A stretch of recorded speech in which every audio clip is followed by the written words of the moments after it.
In this episode, we're going to take the disciplined thinking you've built so far and turn it into a practical skill that helps you move forward when the evidence is incomplete. A hypothesis is a proposed explanation for what you're seeing, but it is not a guess you defend emotionally, and it is not a story you tell because it sounds neat. In threat intelligence, hypotheses are tools for learning because they give you a structured way to decide what to collect next and how to interpret new information as it arrives. When hypotheses are testable, they can be confirmed or weakened by evidence, which keeps your analysis honest and keeps cognitive bias from sneaking in. When hypotheses are not testable, they become beliefs, and beliefs are hard to correct once you're attached to them. The goal today is to help you form hypotheses that are clear, grounded, and resilient under questioning, so they survive scrutiny from teammates, stakeholders, and your future self. Before we continue, a quick note. This audio course is a companion to our course companion books. The first book is about the exam and provides detailed information on how to pass it best. The second book is a Kindle-only ebook that contains 1,000 flashcards that can be used on your mobile device or Kindle. Check them both out at cyber.author.me in the Bare Metal Study Guide series. A good hypothesis starts with a question that matters, because the purpose of a hypothesis is to narrow uncertainty around a decision-relevant requirement. Beginners sometimes form hypotheses about everything they notice, which creates busywork and distracts from what matters. A disciplined hypothesis is tied to the requirement, such as whether observed activity represents a real intrusion attempt, what stage it might represent, or what an adversary might be trying to achieve. This keeps the hypothesis focused and prevents it from drifting into speculation about attribution or motives without evidence. It also makes your testing efficient, because you can prioritize tests that would change a decision rather than tests that simply satisfy curiosity. When you tie the hypothesis to a requirement, you also make it easier to explain why the work matters. That explanation is part of surviving scrutiny, because people will ask why you are spending time on a particular analytic path. To make a hypothesis testable, you need it to make predictions, meaning it should imply that you would expect to observe certain things if it were true, and you would not expect them if it were false. This is where many beginners struggle, because they write hypotheses in vague language that cannot be disproven. A hypothesis like this looks suspicious is not testable, because suspicious is an interpretation, not a measurable claim. A stronger hypothesis might describe what kind of activity it is, what systems it would likely touch, what timing patterns you would expect, or what related signals would likely appear. You do not need to be overly technical to do this. You just need to be specific about observable consequences. When you can say what you expect to see next, you have created a hypothesis that can be challenged by reality. That challenge is not a threat, it is the point. It also helps to keep hypotheses scoped, because overly broad hypotheses often become untestable in practice. If your hypothesis claims that an advanced adversary is conducting a long-term campaign, almost any new observation can be made to fit, and testing becomes endless. A scoped hypothesis focuses on a time window, a set of systems, and a type of behavior, making it possible to gather enough evidence to decide whether it holds. Scoping does not mean you ignore broader possibilities. It means you create a manageable slice of the problem to evaluate. For beginners, scoping is a skill that reduces anxiety because it turns a huge unknown into a bounded question. It also makes your work more defensible because you can explain exactly what you evaluated and what you did not. When hypotheses survive scrutiny, they do so partly because their boundaries are explicit. Another key to surviving scrutiny is separating hypothesis from conclusion in your own language and thinking. A hypothesis is a candidate explanation, not a final statement of what happened.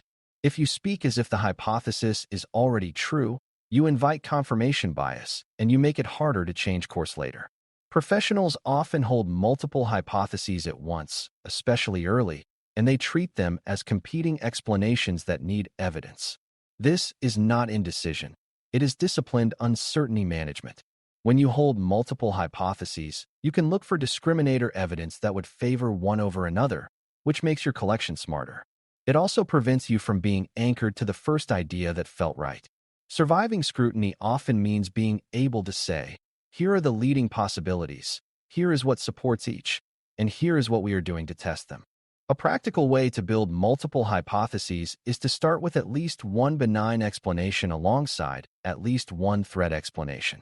Beginners sometimes assume that every unusual signal is malicious, especially after reading dramatic external reporting. In real environments, unusual behavior can come from misconfigurations, routine automation, testing, or unexpected but legitimate user actions. Including a benign hypothesis protects you from tunnel vision and helps you avoid escalating unnecessarily. It also forces you to identify what would truly distinguish malicious behavior from normal variants. For example, a benign hypothesis might predict that the activity appears across many systems in a consistent scheduled pattern, while a malicious hypothesis might predict clustering around a specific high-value account or system. These predictions guide what you look for, and they also help you communicate uncertainty with credibility. When you form hypotheses, you need to be disciplined about the evidence you use to create them, because hypotheses built on weak evidence tend to collapse quickly. That does not mean you cannot form a hypothesis from a weak signal. It means you should scale your confidence and your testing effort to match the signal strength. If the evidence is mostly indirect, your hypothesis should be framed as tentative and your test should focus on confirming basic facts first. If the evidence is stronger and corroborated, you can form a more detailed hypothesis and design more targeted tests. This is where rating sources and evidence becomes operational, because it tells you how much weight a hypothesis can safely carry. It also helps you avoid the trap of building elaborate hypotheses on a single unverified claim. A hypothesis that survives scrutiny is usually one that started from solid anchors and then expanded carefully. Another aspect of survivable hypotheses is that they remain falsifiable, meaning there is some realistic observation that would cause you to reject or revise them. If you cannot imagine what would make you change your mind, your hypothesis may be more of a narrative than an analytic tool. In threat intelligence, falsifiability matters because it keeps you from chasing ghosts. For example, if your hypothesis is that an adversary is present but hiding perfectly, that claim can absorb any lack of evidence and can never be disproven. A more disciplined hypothesis might instead focus on a specific set of observable behaviors that would likely accompany the suspected activity, and it would treat absence of those behaviors as evidence against the hypothesis.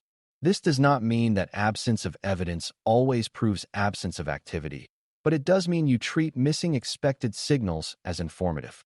That habit keeps your analysis grounded. It is also useful to think about hypotheses at different layers, because not all hypotheses need to be about who or why. Many useful hypotheses are about what and how, especially early. For example, you might hypothesize that activity represents credential misuse rather than malware execution, or that observed connections represent automated scanning rather than interactive control. These hypotheses can often be tested more directly because they make clearer predictions about behavior patterns.